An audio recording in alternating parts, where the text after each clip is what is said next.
Dudes, and it is another jam-packed AZ Wildcats podcast. We got Devyn Netz joining the show and everyone's favorite, Erika Day, co-hosting today. So don't go anywhere.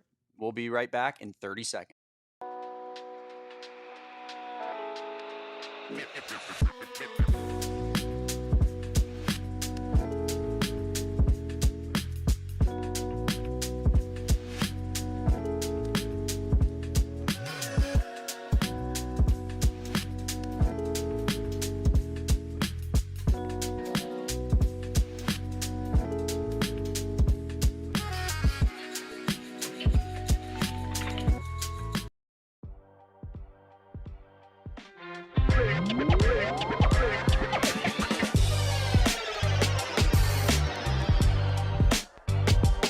Welcome on in, guys, to the AZ Wildcats podcast. I'm your host, Damon Fairall.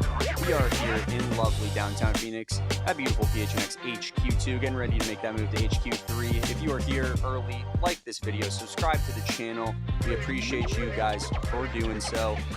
We will have Arizona All-American softball player Devyn Netz joining us here in a half second. And like I said, Erika Day will be joining the show today. But we are pumped up to be talking to Devyn Netz. And you know, coming off of being drafted by Athletes Unlimited, an All-American season, making the regional for Arizona softball, and just a storied career overall. So without further ado, why don't we bring on Devyn and talk to her about what's going on. What's going on, Devyn? How are we doing? Good, how are you? Sorry if it's loud. I'm on the bus right now. We're currently traveling with the Bandits right now to Sulphur, Louisiana. Where were you guys coming from? We are coming from where we're based out of, which is Rosemont, Illinois, which is like right outside of Chicago. So we're coming off of that stadium out there, but we just got off our flight and I think we're about halfway to Sulphur. So, yeah. Sounds good. I mean, obviously, you know, you're making this transition from, you know, playing college softball to, you know, being a part of this Athletes Unlimited thing that they got going on for the last few years here. So how has that transition been for you thus far? You know, it's been different because I've always had a road roommate, and shout out to Paige Dimmler for always being not only my roommate, my friend, but also my road roomie. That was really fun to be a part of on Arizona, but it's more so, everyone's professional here. So everyone is on their own, if that makes sense. So everyone's got their own room. You're pretty much living on the road, just like you think any professional athlete is. So, I mean, right now we're living out of hotels, but basically we're doing like a market kind of setting where we go to each site and we play each of the 4 teams that we are a part of in this league, this summer league. And we basically travel from different venues to not only promote Athletes Unlimited, but also try to grow the game as well. So right now I'm kind of living out of a hotel with everyone else, but these are the girls that I've played with before, or I've actually watched, play the game, and I'm not gonna lie, I've also fangirled as well while I'm here. So these girls are really, really, really cool. So if anything, it's been a fun experience. Yeah, how has that been? I mean, I'm sure there's some, you know, players that you looked up to, you know, growing up, watching college softball, you know, and now some of those, like, I guess, all-stars, if you will, for lack of a better term, are making it to, you know, this Athletes Unlimited league. So what's it like to be playing with some of these players that you've seen as role models for so long? So I played my first 3 games with the Bandits, and I'm not gonna lie to you, being on the same field as them is super cool. And I think it's kind of crazier because I still feel like I'm the same little girl that used to watch them and just, you know, have them sign all, you know, their autographs on the things that I wanted them to sign. And I still feel like that same little girl, but it's different is that they're like, oh, like, hey, congratulations on a great career. And I'm like, oh, wow, like, you know who I am. And it's just weird because it's like a full circle moment of, like, being able to not only watch these girls and watch them perform, but also have them recognize how well of a career I've had and that I've been blessed to have at Arizona. So I think it's really cool to be a part of that. But gosh, if anything, it's definitely a full circle moment, and especially playing with Taylor McQuillan, because she also played at Arizona as well, and it's been super fun to not only work with her at my career at Arizona, but also be a part of her career and pro career, and also be on a team after all that we've been through together as far as just working on the off season and stuff. So if anything, it's been really cool process. Yeah, playing with former Wildcat Taylor McClellan, very cool, like kind of combination of worlds there. But Devyn, I did want to ask you about your brother Dawson. Played for the Arizona baseball team, and obviously both of you were playing, Arizona baseball, Arizona softball at the same time. So I guess just kind of how did that come to be? Like, how did you guys become such an Arizona family? Well, my dad actually grew up in Tucson, Arizona. He basically um, he was born and raised in Long Island, New York, and then when he was 8 years old, he moved to Tucson, and that's pretty much all he's ever known. And then he met my mom in Pasadena, California, and I was born and raised there. And I think when my brother ended up committing to Arizona, my mom wanted me to look at it as well. And it wasn't because of that reason that he was there, but it was just for the reason that um, I think she really liked the culture, and she's like, "Deb, I think you should, look into this." And so I was like, "Okay, fine, I'll do it." And I had been in communication with Caitlin Lowe, and just like being able to know that that transition was probably going to happen with her and Coach Kendrea, but she'd watched me growing up in my career. But when we moved to Tucson, it wasn't just because uh, it was just like my brother committing to Arizona. It wasn't just because of my brother also being on, being like a baseball commit, but it kind of happened at full circle moment of me also feeling the culture of the softball team, the atmosphere of the school. Like, if anything, it was just, right place, right time. And I think it just happened to be a coincidence that my older brother was there and we can experience that. Yeah, absolutely. You talk about, that relationship, budding with Coach Lowe back in those days, and I'm sure that you guys got pretty close over your time at Arizona. She has in her 4 years at Arizona 3 NCAA tournament appearances, 1 super regional, 1 regional, which was of course this year, and then in that first season making the College World Series. So I guess just kind of like, can you speak to what Coach Lowe is building at Arizona, and just from a front row seat, what the program is like, with Coach Lowe in charge. I think if anything, it was super cool to be a part of uh, the first few years of rebuilding the program and what, obviously it's really, really tough to fill the shoes of Coach Kendrea, but I think she's done a phenomenal job as far as not only having him in her back pocket, but just being able to kind of keep the Kendrea legacy alive, but also create her own kind of atmosphere. But being able to be a part of, um, I think she made history as far as being the first female head coach in her first year of being a head coach to make it to the World Series. That was super cool to be a part of and making history with that team. But I've loved being a part of Caitlin Lowe's team and building that culture for her and being one of the first players to do that with her at Arizona because I think it just means more. And if anything, being with a coach who is building a program, um, I think it's something that I will always remember. And I think the one thing that lasts on me is that I was able to build that culture with her, if that makes sense. So, if anything, I'm glad she took a chance on me, and I think it kind of is kind of telling of the kind of character that she has and basically the kind of people that she recruits. And it's been a really, really, really fun process to be a part of that, and I'm sad that it's over. But if anything, she cannot wait for me to just see what softball has in store for me after college. So. Devyn, you were recently named a D1 softball All-American first team on as a utility player, meaning that you played, both ways of the ball. So you were a pitcher and you were, of course, a staple of that Arizona lineup. My co-host Kevin, who's not with us today because he's on vacation, he coined you the Shohei Ohtani of Arizona softball. I always say better than Shohei Ohtani personally. So I guess just kind of what are your thoughts on that comparison? I think it's just saying thank you, I guess. But if anything, I'd probably say a year ago today, all I wanted to do was just wear the uniform one last time, and just not do it um, basically as half the player that I could have been and that I wanted to be. Um, Being 100% Devyn Netz, and that's something that my team needed from me. I knew if it was just hitting or if it was just pitching, that wasn't enough for my team. So if anything, I really have to applaud my team for allowing me and just supporting me through the process of the injury that I went through.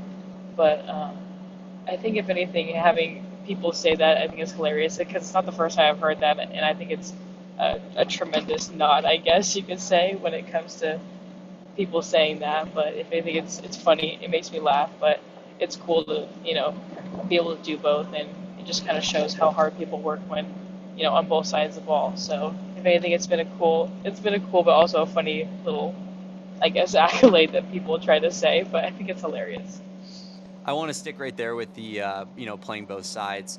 How much extra work goes into doing that? Because I'm assuming that a lot of the POs, if you will, the pitchers only, like they're off to the side throwing their bullpens. They're primarily always working on pitching stuff, conditioning and whatnot. Whereas the hitters are in the cage and everything, but you're doing both. So is that twice the work? Is it 1.5 times the work? Like what's going into that process of playing both sides of the ball?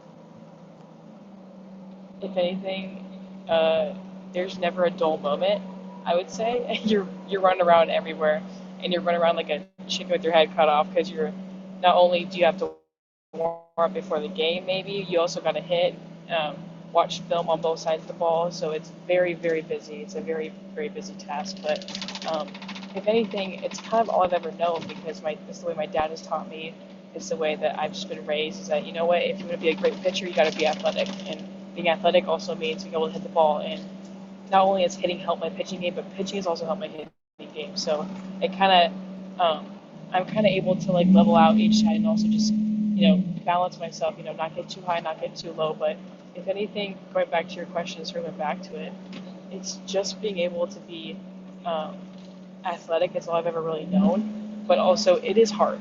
It's a very hard mentality, because you have to stay level-headed. And sometimes I let one side of the ball get the best of me when it comes to pitching and hitting. But I think that's the beauty of it, is that I can't get too high and I can't get too low. So, looking back on your long tenured, storied career at Arizona, what will be the overarching thing that you remember the most?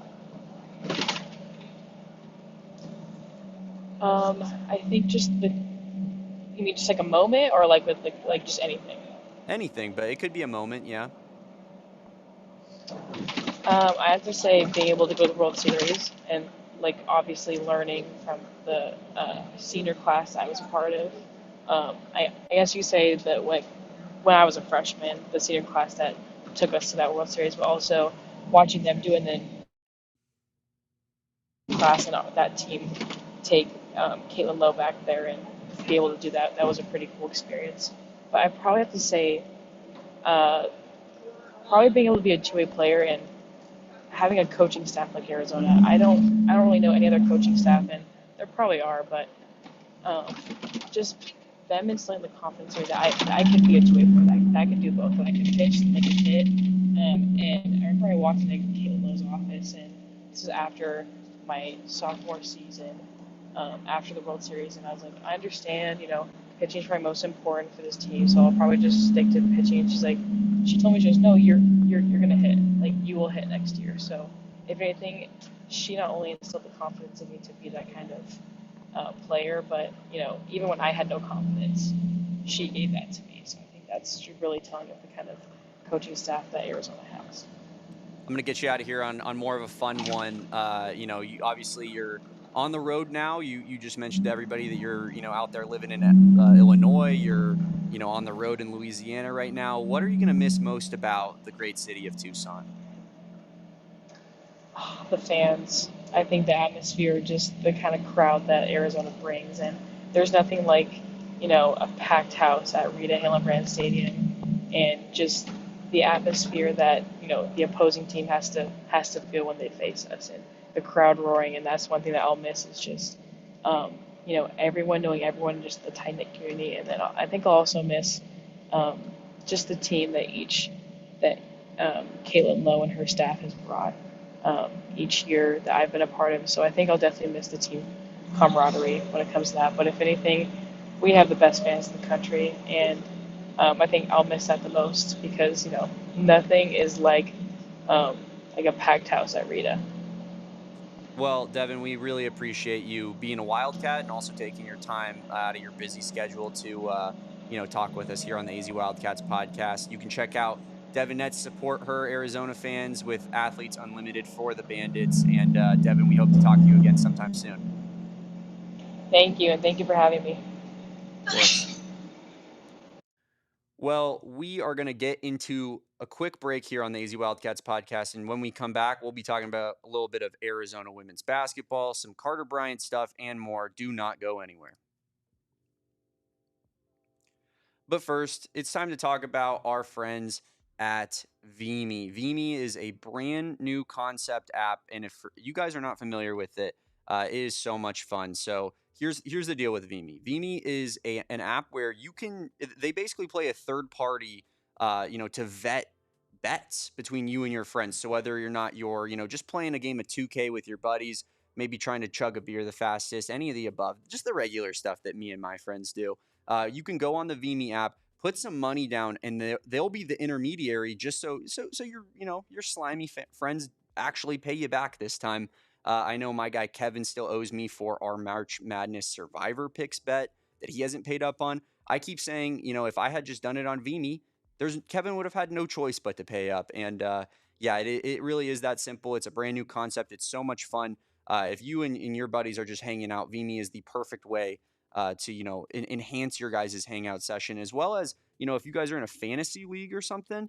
I know Erika Day, who we're about to bring on, is in a women's NBA WNBA fantasy league, and if you just use that as your intermediary, you can put that money away until the end of the season, and you don't have to worry about your commissioner having to handle it all and pay you back at the end of it. Vimy is a great app. We're all excited to be on it here at PHNX. We got stuff running on the app right now. I know Eric Ruby on the weekend was putting in some Thunder versus Pacer stuff, and I was getting in on it. So you should get in on it too. Download that Vimy app. Play today using code PHNX. Available on the App Store and Google Play. Vimy, anyone, anything, anytime.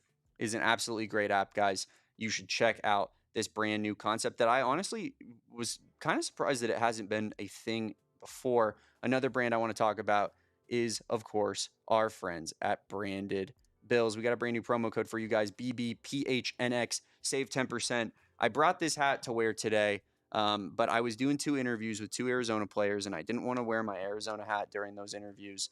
This hat is beautiful. It is a state outline flag. This is the most comfortable hat that I own. I was wearing similar style yesterday with my Phoenix one. You see everybody wearing that all at PHNX. Branded Bills is the best because they brand it specifically for you. So PHNX, we hit them up and we gave them a couple logos. They came back with some brand new printed hats for us, dropped them off, and they are pristine. So whether you have a softball team, a charity you want to promote, a small business, you name it, Branded Bills is going to be able to brand that gear for you.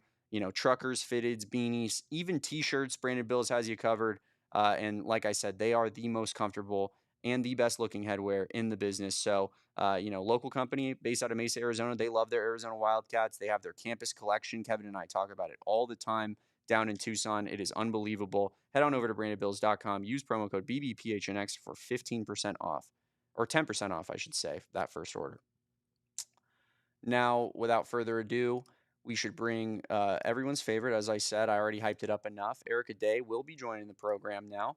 And let me see if I can get her on screen here. Erika, how we living? Dude, I'm so freaking excited. This is the best day of my life. I'm about to see Paige Beckers play basketball in person for the first time in my entire life. And I just, last year with the retiring of the GOAT, Diana Taurasi, happy birthday, by the way, DT. It can be a little tough, but, passing of the torch, if you will. You get one hothead retiring and one hothead bringing in with his Dallas Wings fam. And if you're not familiar, fun fact, not only am I the host of the PHNX Mercury podcast, I'm also the host of the DLLS Wings podcast. So to say this is a big freaking day for me is an understatement. I'm amped right now. I could tell, Erika, you definitely got a lot of energy, as you always do. But how are things going with the Phoenix Mercury so far in this season? Dude, so much better than everyone thought. Everyone, if you're watching this podcast, you probably asked me, Steven, maybe even Kevin and Damon at one point, where are the Phoenix Mercury's depth pieces? And look at what our depth's doing. Ha! 3 of our starters sitting on the bench and not playing in the last 5 games or since the beginning of the season, depending on who you're talking about. And my squad is 8-4. I'm gonna say it. I ain't mad at it. I ain't mad when our leading scorer is sitting on the bench, our primary ball handler sitting on the bench, and everyone's favorite big friend of the show, Natasha Mack, also sitting on the bench. So three of my own personal big three making their comeback today. And I cannot, I'm so jazzed. I was sitting at work and I uploaded that SpongeBob meme where like Patrick is nailing the board to his head and it's like me at work all day. No, like I was in meetings this morning and people were just talking through me in one ear, out the other. Yeah, all I can think about is Paige Beckers and Melissa Thomas playing basketball and hopefully a choke slam later happening today. Don't tell Steven I said that.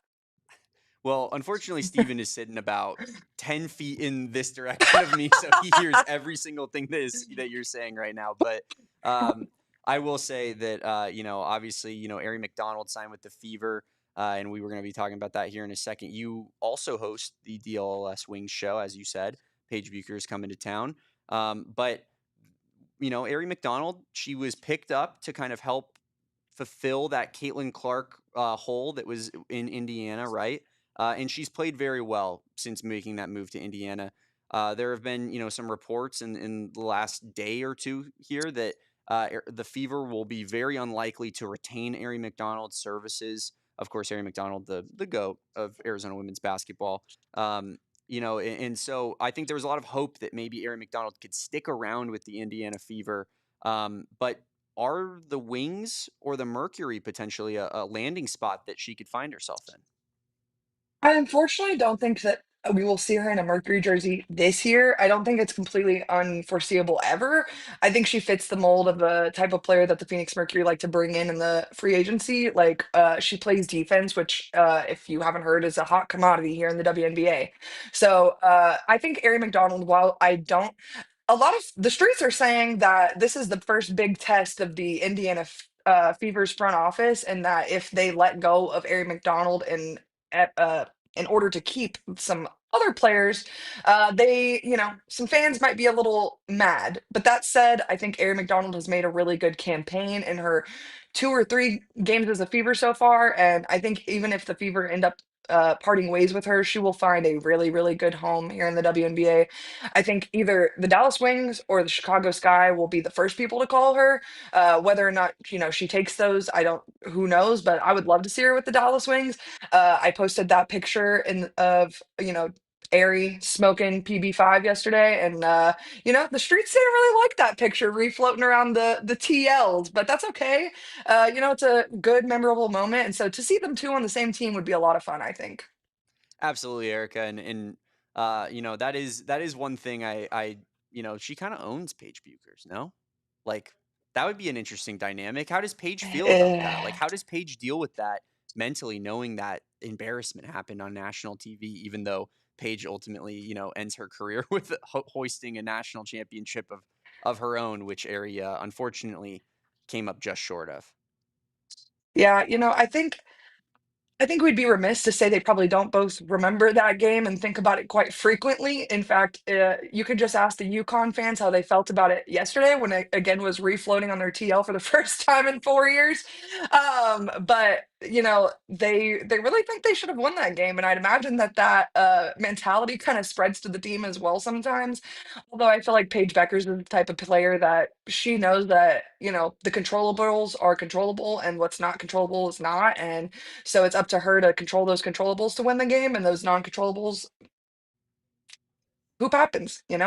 So yeah, I think, it would be an interesting dynamic, but interestingly enough, that entire team is full of 2021, the Dallas Wings, I mean, full of 2021 NCAA tournament like team, just Melissa Smith, Dejanay Carrington, Erika Gumbawale, like just full of people that made names in NCAA tournament times and raised their draft stock. So I just think it would be such an interesting dynamic on that team in general.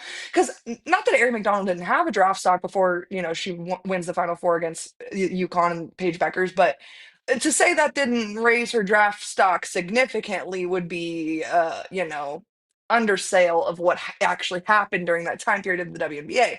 So yeah, I think it'd be a really interesting dynamic, but I don't think Aari has any problem coming in and playing a role. And I think that that's really important when you're playing alongside someone that is, let's face it, the new franchise player in Paige Beckers. Yeah, for sure. I mean, no disrespect to the Kate Reeses and the Sam Thomases of the world who were phenomenal players for this program, but Aari was kind of single-handedly carrying that team through that tournament run, and I'm sure that was very memorable for Paige and for Aari and for everybody involved. Seeing her do the crossed arms at a half court after hitting the 3-pointer, like just an unbelievable run from Aari McDonald. And hopefully, yeah, she finds herself maybe a little bit more of a long-term home in the WNBA instead of bouncing around as she has recently. But so I know I had seen that before the show, that the Sky and the Wings were definitely the two teams that people were looking at heavily as potential teams to pick up Aari after her contract expires with the Indiana Fever. Are Correct me if I'm wrong. The Sky are not very good, correct? No. So the Sky and the Dream, or, I'm sorry, Sky and the Wings are the two worst teams in the WNBA. And it's really not close. The Dream is a little bit of a different situation than the Sky. Oh my gosh, why do I keep saying the Dream? The Wings are a little bit of a different situation than the Sky because the Wings, have been missing Ty Harris, who's the starting guard for them, Paige Beckers for the last 3 games, who again, franchise player, starting point guard, and one of the greatest basketball players of all time. And then they've had two bigs leave to go play Eurobasket, all sorts of injuries just floating around their team. It's kind of like the Phoenix Mercury, but they were already going to not be that good at basketball. So, like, the injuries hurt them even more? So, it definitely stinks if you're a Wings fan, but I think you can find, solace in the fact that your point guard is back and, there will be, yeah, yeah. Your mom is helping boost sales in the WNBA. So, honestly, You're damn keep right. bouncing, Ari.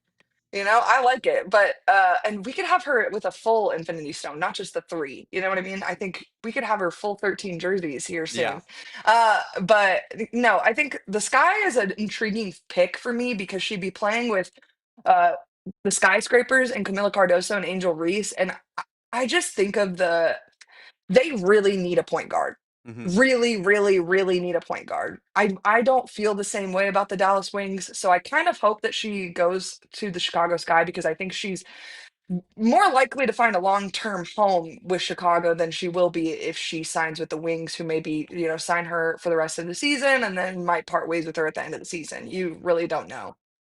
I mean, that's big of you, Erica. I want to say that, and I want to let the people at home know that that is very big of you to look out for Aries' long term career over your own short term dopamine boost that you would get from having one of your favorite players, if not your favorite player. I'm not don't want to put that in your mouth, but she's most Arizona women's basketball fans' favorite player ever. Like that's big of you. You are a nice, good person, Erica. Damon, I feel like you might be the first person to ever say that to me, so I really appreciate that. I feel like the hater energy on this pod when you and I are here together Yeah. really just goes through the roof. So I feel like I had to balance a little bit by channeling my inner Kevin and bringing some positivity to the show today. Yeah, yeah. Kevin is a very, very overtly positive man, and we do need that from time to time on this podcast, especially when we get Erica involved as well, and you got a little 3-person combo. Like Kevin is that the middle part of that sandwich that is just keeping things on, keeping the train on the tracks a little bit. But Erica, I did want to transition and talk a little bit of NBA with you. Our sweet boy Carter Bryant obviously is taking his talents to the NBA, taking his talents to the association, and will not be returning to Arizona for his sophomore season.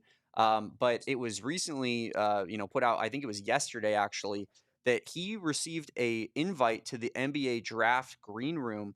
And here are the other players that also received invites. And I'll read them down for the folks at home. It's Cooper Flagg, Dylan Harper and Ace Bailey of Rutgers, VJ Edgecombe of Baylor, Trey Johnson of Texas, Malawak of Duke, as well as Kon Knueppel from Duke, Jeremiah Fears, Kasparis Jakun. I'm not even going to try. The Illinois guy, European guy who has a big long name, Igor Demon from BYU, Derek Queen from Maryland, Asa Newell from Georgia, and of course, Carter Bryant. So when you look at this list here, Erica, and you see the players that he's being associated with, do you do you think that Carter Bryant finds himself kind of in a position where he's somewhat of a lock to go in this first 14 picks in this NBA draft? Because these are the first 13 players that got invited.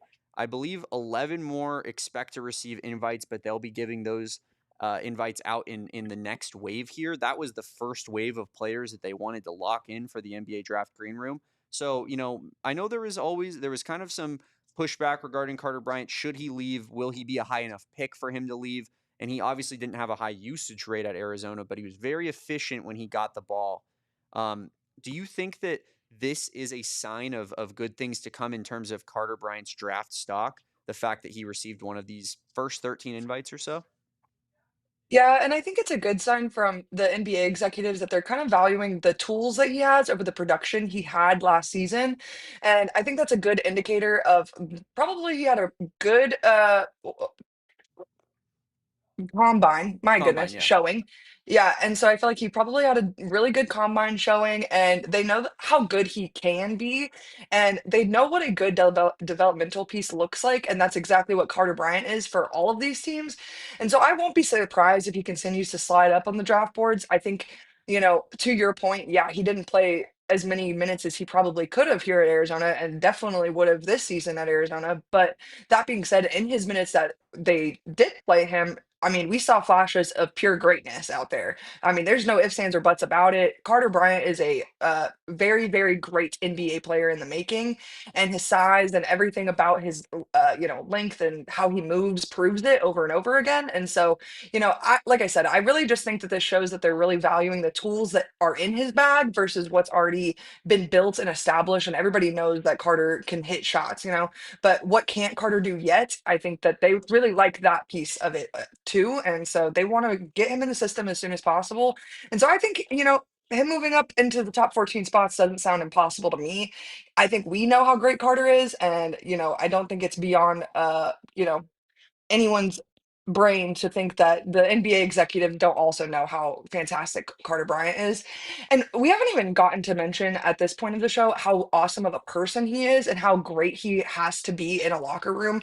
I mean, we saw the Yeah. effects of that here in Arizona, but like just having that piece in any locker room is so, so, so valuable. He can put confidence. He could be on the team with LeBron James and reignite LeBron James's confidence. You know what I'm saying? Like that's the type of guy that Carter Bryant is, and that's the type of guy you want in an NBA locker room. Yeah, he's got that kind of that happy-go-lucky spirit about him. You even saw it in his post-game interview when Arizona ended up getting eliminated by Duke.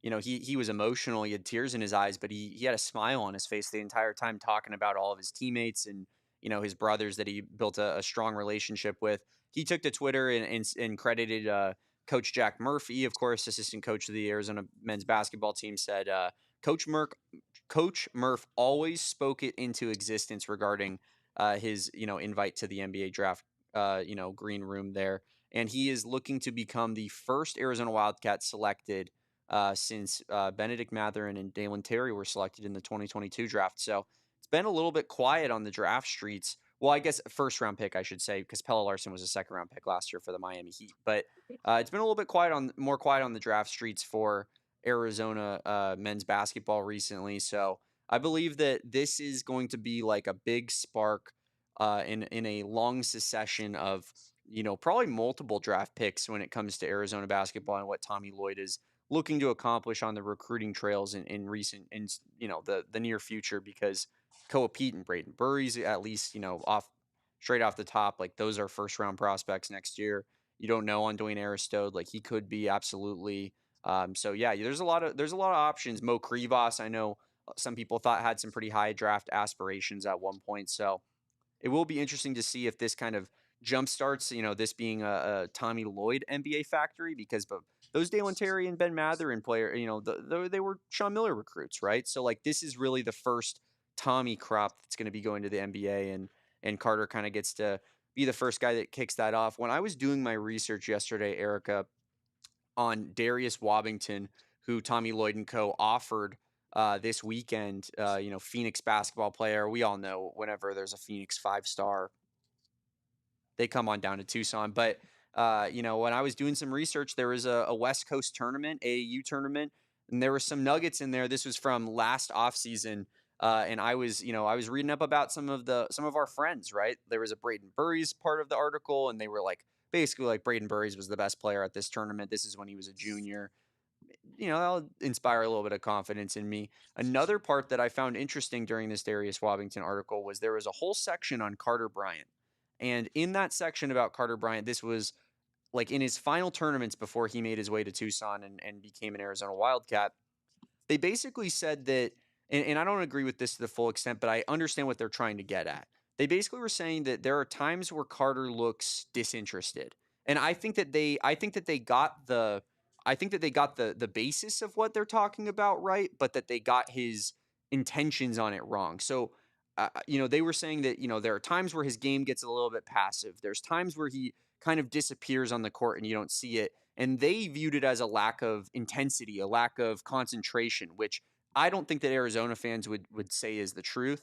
I think Arizona fans would say that, yes, there are times where he somewhat disappeared, and it's more of a lack of aggressiveness, really, more than anything. I don't like you saw when Carter made big plays, when he's sending a transition layup into the stands, when he's dunking on someone, like he gets emotional. Like he starts screaming, yelling, flexing. Like this is not a guy who is not ultra competitive. I think that it's just a guy who needs to be a little bit more assertive with the basketball and want the ball more and need to be a little bit more of a get that killer switch clicked on instead of trying to kind of secede to his teammates all the time and make that extra pass. Like he needs to have that killer mentality. So I found it interesting that I felt like they kind of, this is from 24/7 Sports, they kind of got the basis of what Carter Bryant's negatives and cons are to his game, but they didn't get it nail on the head. I thought that they were a little bit wrong in their interpretation of it.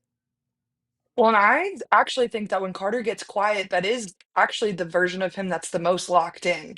I think there is a version of him that, yeah, maybe gets lost on the court a little bit. But I mean, in those big moments when we're down, Arizona's down 21 to Duke in the Elite Eight, I mean, Carter got in the game and, yeah, he was quiet, but that's because he knew he had a job to do to get us back into a game. And so I think you're right about needing to find some aggression on the ball, but I think Carter is also very well aware of the system in which he was playing at, whether albeit in high school or here at Arizona, and that he was never meant to be the star here at Arizona. Maybe not this year, maybe he was supposed to be in year two, but he's not. He's a smart basketball player, smart enough to know his role without necessarily being told over and over again. And so when he comes into a game and he might look a little passive, it's because he comes into a game with a job to do and comes out and intends to do that. And that's kind of what I got from watching Carter Bryant in person all season. But I definitely see what people say about him becoming a little passive with the ball. I just think he definitely plays to the system in which he's in, and that here at Arizona, especially when we're not in transition, it is team basketball and passing up a good shot for a great shot. And Carter is the first to pass up a good shot for a great shot, and that's exactly the type of guy you want in your system. So I definitely see what they're saying with the negative, but I also think there's a positive spin you can look at it with as well, to where it's just you're right, he does need a killer switch, but I think once he finds that killer switch and finds a way to balance it with the being a team basketball player, I think he's going to be that guy for years to come.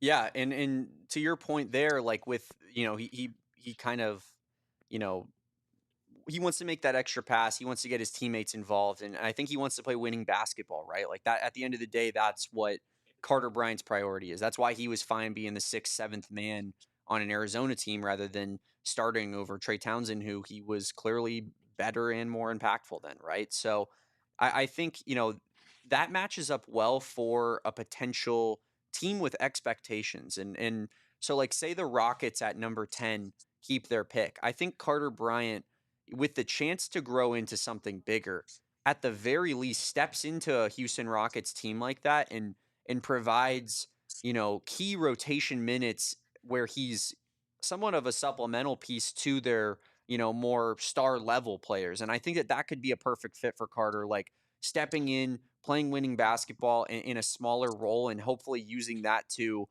just earn more and more opportunity, more and more shots as he goes on. So, I think Carter Bryant, like, there's a lot of options for him where he could end up. I know, The Suns are talking Kevin Durant trades, and they want to get a lottery pick either from like the Rockets or the Spurs potentially at 10 or 14 if that trade was to go down.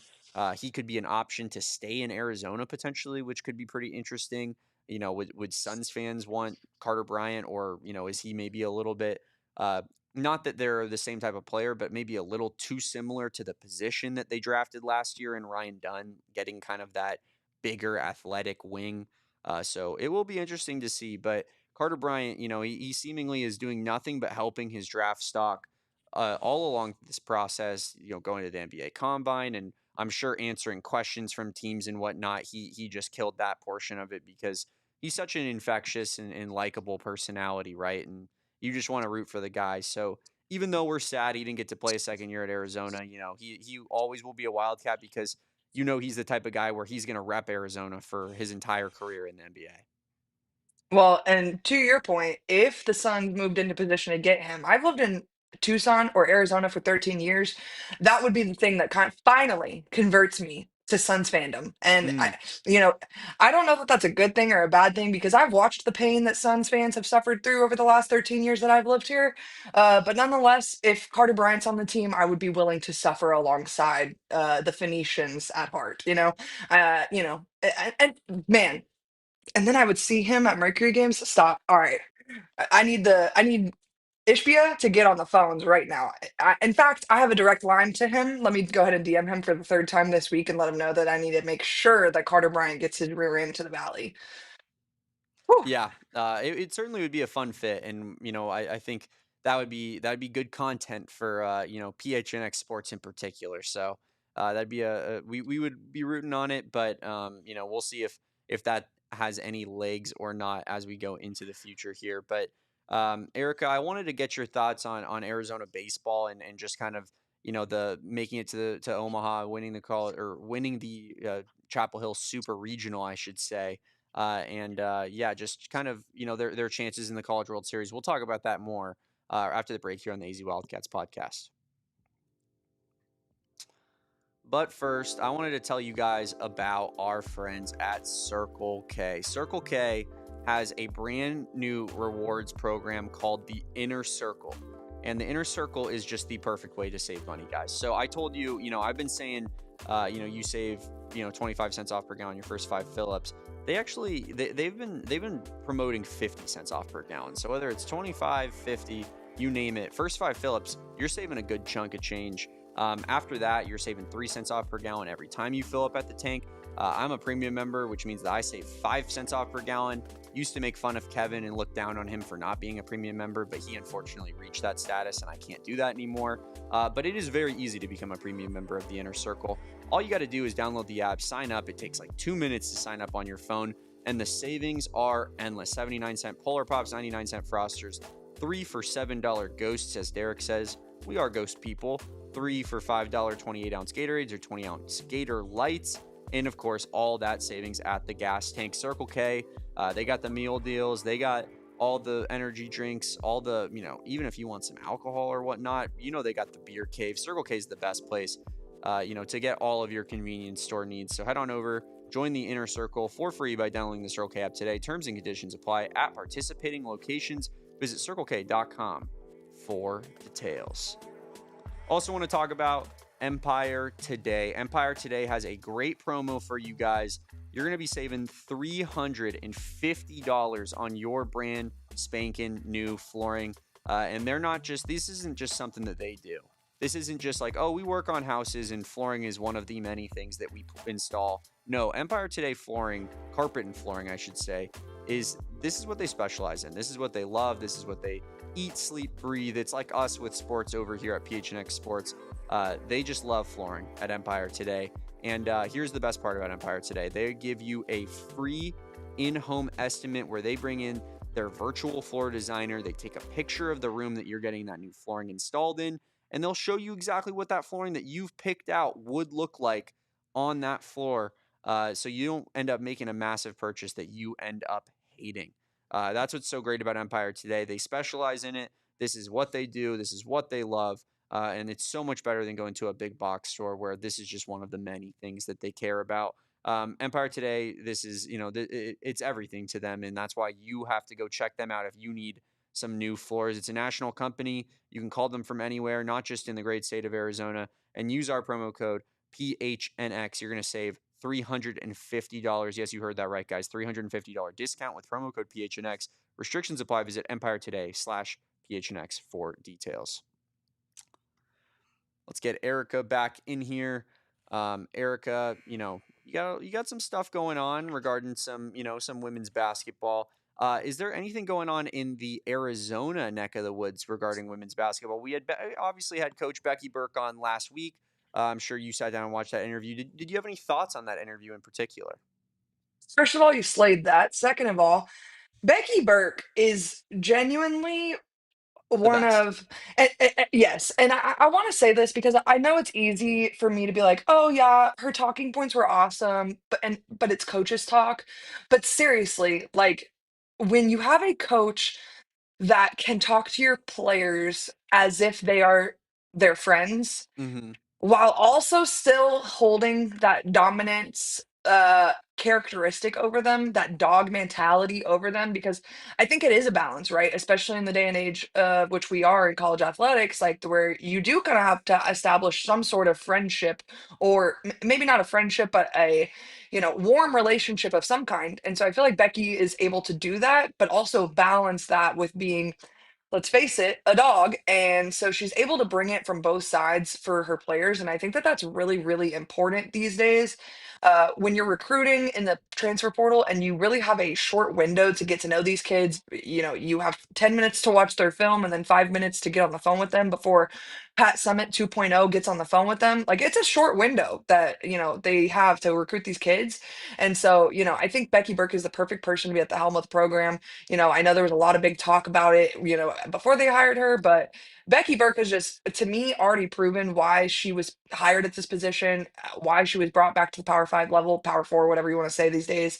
But the mid-major thing doesn't scare me. And when she had the response to the question that she did to you guys about it, I mean, it just fired me up because she has no squabbles with having to prove herself as a mid-major coach who is brought to the Power Four level. She knows that that's where her career is headed, and she's going to have to continue proving herself to continue to climb the coaches ladder.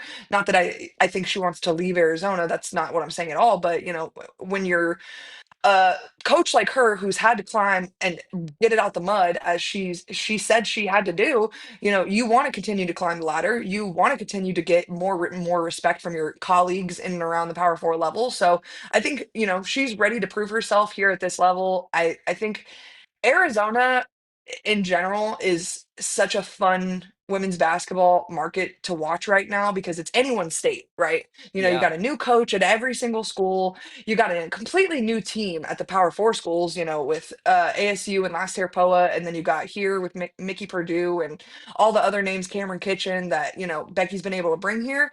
But it's really anyone's state right now, and so I think it's a really fun place to be at. It as a viewer of the sport, I can't be more excited for what's to come in the state of Arizona, let alone the Big 12 in its totality, who's slowly but surely climbing the ranks as the top women's basketball conference in the country. SEC, I'm coming for your neck.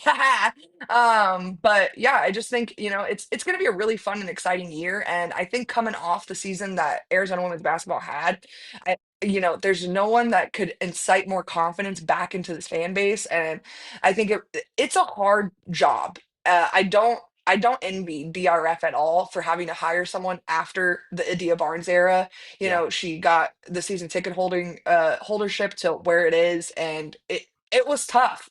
I remember going to games when no one else was there, and it's tough to pack the stands. And so the fact that she was able to do that, take us to a national championship game, those are all huge feats. And to try to replace her, I can't imagine the amount of stress and pressure she must have been under. I mean, even from the likes of myself who wanted a dog here at this position, and I got it. So, I think it was a tough position to fill, but everyone in charge did an excellent job. having Sam Thomas get brought in to be a part of the coaches search at all, I mean, it should tell you all you need to know about the intention behind the coaches search. And so, as we get to know Becky Burke more and more and more throughout the season, I just think Arizona fans are going to come to really, really love her. And the Becky Burke radio shows are probably going to be the hottest place to be in Tucson this fall, I guess. Yeah, that Becky Burke radio shows sound electric.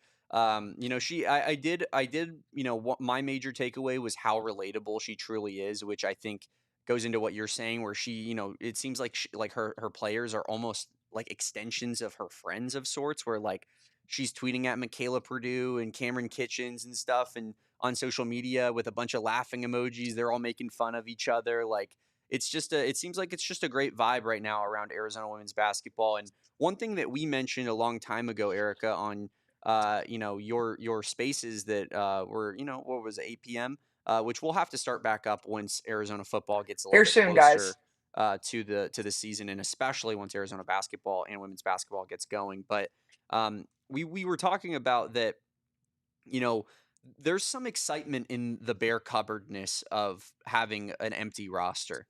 And that's kind of what we've seen with Becky Burke. Like, she's brought in a lot of interesting players.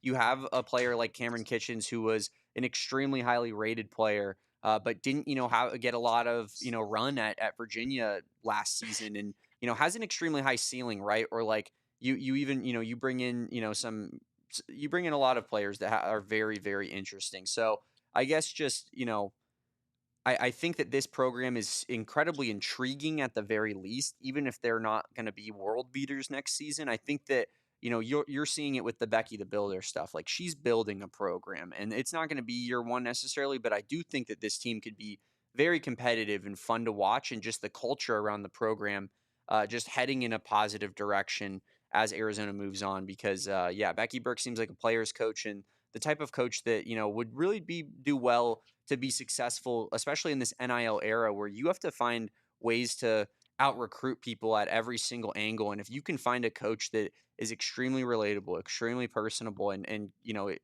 almost becomes friends with these players right away, it's like that can supersede some of the financial, like fallouts, I guess, that Arizona might not have as some of the other schools, like say like even an Iowa State or a TCU in their own conference.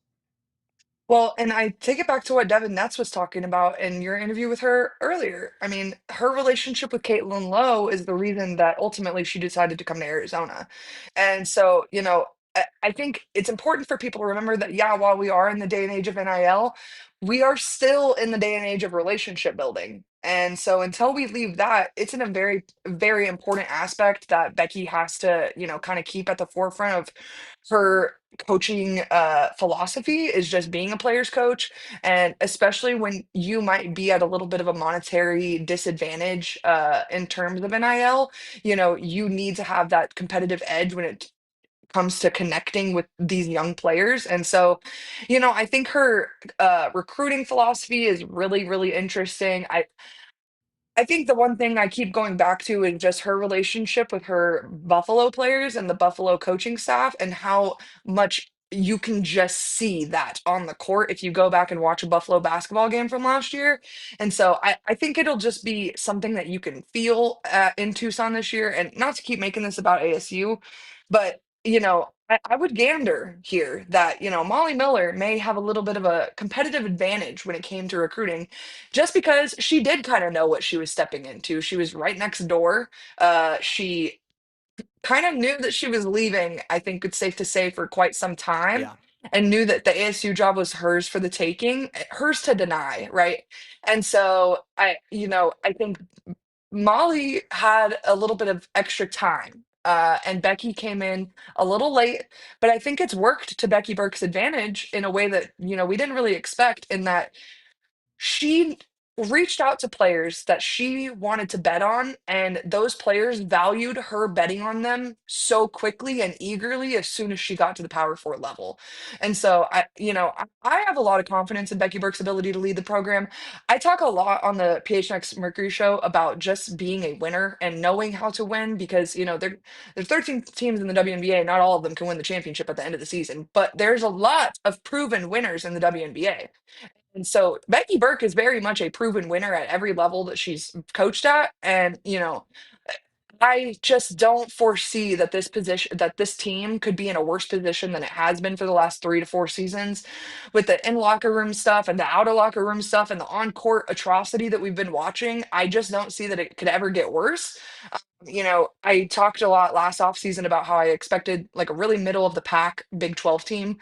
I think that this team could be better than middle of the pack. Do I think they're going to win the Big 12 versus the TCUs of the world? Absolutely not. I mean, they've got Olivia Miles for Christ's sake. But at the end of the day, like, I think that they're going to be a really competitive team who any team that comes out and their team's identifying piece is their defense, they are going to be competitive in the Big 12. So I'm really hopeful for what we have here. And as you said, it was an empty cupboard when she got here and she pulled in all the ingredients that she wanted and the recipe is up to her. So, I think it can be a really, really fun and exciting season for Wildcat fans. And I don't think I count them out of anything. A tournament berth, whatever you want to look at. I could never count Becky the Builder out of anything. So would you would say that the Big 12 in women's basketball is somewhat similar to the Big 12 in men's basketball, just in terms of the kind of the style of play, the hard nosed defensive style?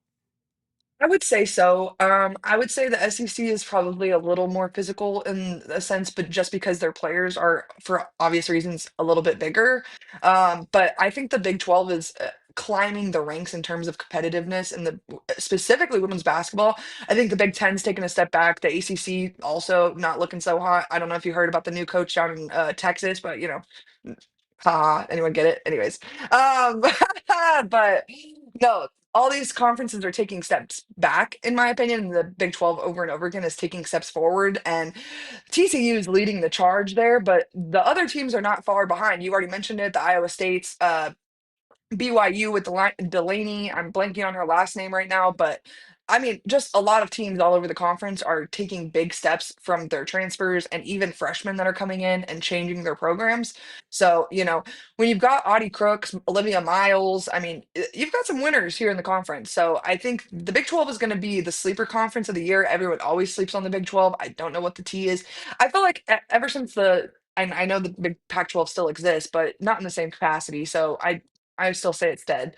Because who cares about Boise State? Anyways, but nonetheless, Big 12, Pac 12 has always been disrespected, even Yep. when it was proven to be the most winningest women's basketball conference in the country over and over and over again. You got Stanford winning it. You got Oregon State doing God knows what to win. I don't Yeah. even know how they put the magic in the bottle for Oregon State, but you got all these competitive teams in the Pac-12 that then a lot of them came to the Big 12 with us, and it's still being slept on. And so I think that this year is going to be the year that hopefully the streets wake up to the Big 12 competitiveness in both genders of basketball. NCAA selection tournament committee, I'm looking at you because that's ridiculous.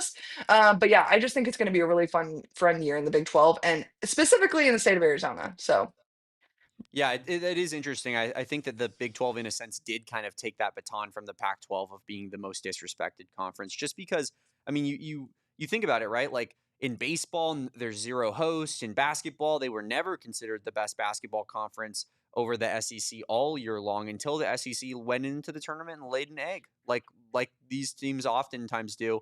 The Pac 12 would get 3 teams in every year in the NCAA tournament on the men's side, and all 3 teams would typically go pretty far. Like it just in football in particular, that was another one, like never making the 4-team college football playoff because the conference is cannibalizing itself, because even the bottom teams in the conference are a lot better than the bottom teams comparatively, like the Vanderbilts of the world or whatnot. So I think that baton did in fact get past Erika. And real quick, I'm going to put you on the spot regarding the Arizona women's basketball, kind of landscape of things. So I want you to give me a power rankings of last year's 4 teams in Arizona, and then I want you to give me a power ranking of next year's 4 teams in the state of Arizona. But we're going to do that right after we go to overtime here on the AZ Wildcats podcast. So now we are in our overtime period, Erika, and so yeah, last year, how would you rank the 4 teams? Because obviously U of A loses to NAU twice. ASU was not very good GCU was pretty solid. So how would you have ranked those 4 teams last year if say they all played on a neutral court against each other? Unfortunately, the pecking order would be one NAU, two GCU, three Arizona, and Wow. four ASU.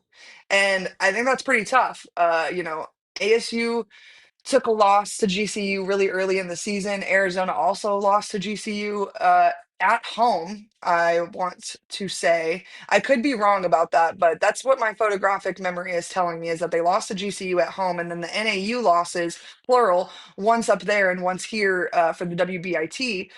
Look, I, I tried to make my solid share of excuses regarding the NAU first loss when Yeah. they lost without Jada Williams in Flagstaff. The elevation piece of it all, blah, blah, blah, blah, blah. But let's just say how it is. It's inexcusable to lose to NAU in any sport. I don't care if it's freaking water polo. You can't lose to NAU. Yeah. And so that was one of those moments when I was watching last year's team where, and if you know anything about me, I loved last year's team. I think Jaw was a fun athlete, Jada Williams and Brea Cunningham. I waited dang near a decade to watch those girls play basketball in college. So, it was a really fun team on paper, but for whatever reason, they couldn't make it work or make layups for that matter. And so, unfortunately, Arizona falls to three.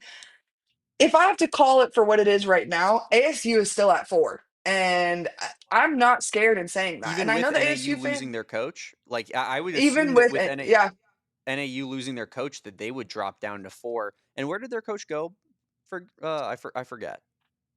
I can find out real quick, but NAU, they, to me, ASU's portal class isn't as good as it could have been. They have similarly to here in Arizona, like they have a really young, relatable, fun coach. And I the optics that I have are that they put all their eggs in one basket and spent a lot of money on one player. That's what I think happened. Whether or not that's true or not, I could be totally wrong, but that's what I think happened. And I think that that decision won't bode well here at a program like this for ASU, who has not been competitive. Like if you're TCU, you can put all your eggs in one basket because coach like they know you're going to be good. No one's questioning if TCU is going to be a decent basketball team next year, but everybody's questioning ASU. And so putting all your eggs in one basket and the basket being, oh, a player that's good at getting offensive fouls, like, okay, have fun, I guess. Like, okay. What about scoring? What about just, I don't know, playing like real, regular defense? I don't know. So, and She's I like, thought that's that like her Molly thing is Miller. drawing charges. No, that's literally last Tarapoa's thing is she draws charges, which is super fun to watch. That was my thing It is too when I played basketball. That's why I didn't make it very far. right, exactly. I fear that if I played basketball, it would also be my thing. I would just fall. Like, I actually I have it. tell Like I Steven, made a team one time because in a tryout I took a charge. I'm literally not even making that up. do you have any film on that, Damon? No, I wish I did. Little Doolin Middle School, inner city Tucson film. No, unfortunately, I do not. You need Damon's huddle link. Yeah, You I got one do of have. those? I don't know if it's still up, but I did have some huddle stuff for Oh, football back in the stop. day. Stop. Oh, man. Okay. Next week on the AZ Wildcats podcast, we are revealing Damon Fairall's You huddle could at film. least This look is at my Max excellent. Preps profile if you wanted to, but Okay. I'll be doing my research on this. Check out my Twitter account later today if there's anything worth sharing. Today I will be seeing PB5, Alyssa Thomas, and Damon Farrell play ball. What a day for me. But no, the rest of the state, I say still ASU four, three is NAU, two Arizona, one is GCU, and I only say one is GCU. They brought in a coach that is a winner. And when you know how to win at South Carolina, again, with the target on your back, they're the Las Vegas Aces of women's college basketball. You know, everyone wants to beat them all the time, over and over again. And so if you're capable of winning, back, in the ways in which he did at South Carolina, you're capable of winning anywhere. So I don't lack confidence in him at all. I think that there's a lot to be seen with everyone's portal classes, with the exception of Becky Burke. I do think Becky Burke got the best portal class in the whole state of Arizona. So, and I don't care if that makes me a homer. I think she's proven herself, and these players are killers, and they have the killer switch that Damon talked about. And what more do you want when you have a brand new team than a bunch of killers? Yeah, it should be fun to watch the landscape of Arizona women's basketball play out, not just at the University of Arizona, but just as the state of a whole as a whole, with all four new coaches being brought in, and a whole lot up in the air. But Erika, real quick before we got out of here, I did want to talk to you about Arizona baseball making the College World Series. Just kind of what were your thoughts watching this weekend, and what were you? Are you pumped for a little bit of Omaha action? I really am actually. I saw the baseball team play in person a couple of times, won both games. I'm not trying to say I was good luck or anything, but we'll say that they never lost with me in Send attendance this Erika to year. So Omaha. maybe, yeah, Espo, book the plane ticket quick. But their bats are getting hot at the right time, and I think that that's all you can really say about a good team. They're coached well. They've got good. I saw your tweet about having the best what is it, bullpen pitcher in college baseball right now. Closer, is that what you Yeah, closer. called Polta? I'm sorry. I'm not a Diamond Sports gal myself, but I'm doing my best here. But I know that he's really good because you've told me. So when he goes in the game, I'm like, oh, we're good. Arizona baseball is about to wipe the floor with whoever's on the field. So, I've got a lot of faith. Kevin told me that these guys beat them in the 2009 or 2019 College World Series. Is that true? Is it 2009? It was the Coastal, or the one that Mm, Arizona won, no, the one that Coastal beat Arizona in. 2016. Oh, I was close. But yeah, so I mean, but I feel like I personally like that. I feel like this is Arizona's get back game. Like, come get your lick back and wipe the floor with this team and send them on their way. I read. No one had the Arizona Wildcats going this far. I saw everybody's picks when they were in Chapel Hill. I was just as offended by them as I'm sure you were. And so, I think Arizona's playing with house money right now, and there's no. I think there's nothing that's more confidence fulfilling for me than to just know that they're probably playing with a lot of freedom right now. And so, I think that that's a good place to be in. Baseball, to my knowledge, is a pretty mentally challenging sport. And so when you're playing with a lot of freedom like that, I feel like that's probably when you play your best baseball. So I'm excited to watch them in Omaha this year. I think they've got as good a chance as anyone else. It's anyone's field. I think I saw a stat this morning. This is the first time since like 1952 that every team in the College World Series is a fresh new team that was not there last year. So I think that's a pretty cool thing. Any team can take that. And so I'm excited. I know everyone is back in Chip Hale now, as opposed to the way things have been for the last couple of years. So, shouts to Chip for doing the Chip things. And hopefully, our winning streak keeps up and we don't take another 18-2 loss because that was painful. And personally, I don't like to give ASU fans any extra ammunition to come in our DMs or replies with. And that 18-2 game was definitely something that they're going to have in their saved photos for a really long time. I hope And I need so. them to get rid of it. I- I don't even care. We won that series. I think their victory lap, their preemptive victory lap, was one of the funniest things I've seen on Twitter this year. Of like, they lost by 16 runs. Yeah, and they're going to the College World Series. So when's the parade in Tempe? But in regards to playing Coastal Carolina, Erika, I actually spoke to Mason White earlier this morning, and we're going to be debuting a Mason White interview on tomorrow's show. So make sure you guys tune in at 2 p.m. for that guy. But Mason White and I talked about, just kind of that matchup of playing Coastal Carolina. Mason White, obviously a Arizona baseball fan through and through since he was a little kid, going to games, caring about the program. Both, his dad and his grandfather both played for this program. So that loss, I'm sure, took a lot out of him. And you get to hear, kind of tomorrow, just a little bit more about playing that team and kind of, attacking that boogeyman, if you will, for Arizona fans. But taking a peek at Coastal Carolina and just kind of the team that they are.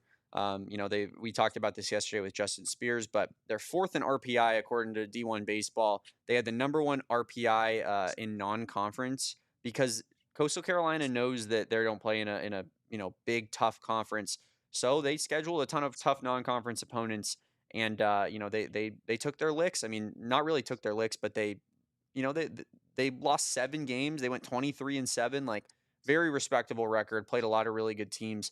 They are second in team ERA in the country. I mentioned ahead of North Carolina, who is third in team ERA in the country. So a little interesting there. And 64th in strength of schedule out of almost 300 teams, which is very respectable for a school in the Sun Belt Conference like Coastal Carolina. So Arizona has their work cut out for them. Coastal Carolina is a blue blood, if you will, of mid-major baseball programs now that they have that championship, now that they're kind of consistently just kind of putting out these really, really good teams. So it'll be a tough matchup. Not sure it's Arizona's best matchup necessarily, but neither was North Carolina, and Arizona was able to kind of claw that one out. So we will see, and we will have you covered on Friday when it comes to the College World Series games. That's going to do it for us today. We appreciate Erika for taking the time out of her busy schedule to hop on with us on a Wednesday and Wait, just Damon, before we talk get some out of here, Arizona. real quick. No, Damon, I'm sorry. You said some nonsense to me about a Fifth Harmony summer and that it can't be a Fifth Harmony summer without Normani and Camilla, and you thought I was going to forget about that. Yes, I And I'm going to forgot just be about Fifth honest with you. Harmony. I would never forget that. I would never in my So life forget. So Erika, we'll peek behind the curtain. I was early on the Fifth Harmony game, like back in the Voice days. Wasn't it the Voice, or Or was the it X Factor or whatever that I with Simon Cowell, the same show that the One Direction came out of. So Yeah, if it's X exactly. Factor or whatever show that is. Yeah, and they obviously put them all together, and I remember from the jump, I felt very like a real talent evaluator, Erika, because from the jump, I remember saying to myself, the real talents in this room are Normani and Camila. And I that was my initial reaction. And guess which two got their own solo careers and left the other three behind? Then I see Erika Day post Fifth Harmony on her story today, and I said, Fifth Harmony's a thing without Normani and Camila? And Erika was not happy with that. So Erika, I guess I didn't know. I didn't know. What do you want me to say? How is it better I then? just That's what I want to I just want you to ask. know. Fun fact about Erica, not only has she run a One Direction fan account in her lifetime, she's also run a Fifth Harmony fan account in her lifetime. Sure. Okay, lots of. I used to tell, people that have stan accounts on Twitter for sports. I'm like, I walked so you could run. You couldn't do what you're doing without us, our little Harry Styles fingers voting You for couldn't the play my era. VMAs. Correct. You could not have being put in Twitter jail for tweeting more than 100 times an hour. Who tweets more than 100 times per hour? I did for Camilla and Lauren and Normani to go on the whatever the TCA stage to accept some stupid award that I had to tweet 9,000 times for them to win. So all I'm saying is, it's a little disrespectful to my squad. The real vocalists of the group, the people who know Spanish. Did you know that they have Spanish albums and not all of them speak Spanish, Damon? Isn't Does that Camila not speak egregious? Spanish? Not enough Spanish, okay? I'm a Camila Cabello hater till I die now, okay? Because She because broke she up the band. because she broke up the band. Yeah, that's what I was going to Right. ask. It's disgusting. Why would you do that to me? So I mean, like, is this you were on Fifth Harmony early too? I'm assuming when they Oh, were very. five, when they were full. Right, correct. And then So this and so then it they became destroyed four, you. and I was like, this is terrible. Right. Yeah. I was still running my Fifth Harmony fan account when Camilla decided to leave. You know what that did to my numbers? Actually pretty good things, I'll be honest. My, I was going to views say went you up. probably you transitioned from a Harmony fan account to a Camila Cabello hater account, really. Which I mean, it's tough, but I got to do the Lord's work. I gotta make sure that everybody knows that the real talent in Fifth Harmony is still there, because then people like you can't spew their fake news. If you want to hear more of Erika L. Day's tweets and thoughts, opinions on such important pressing matters such as One Direction, Fifth Harmony, the Phoenix Mercury, the Dallas Wings, Arizona women's basketball, you can follow her at Erika Lee Day. No H in that, Erika Lee Day.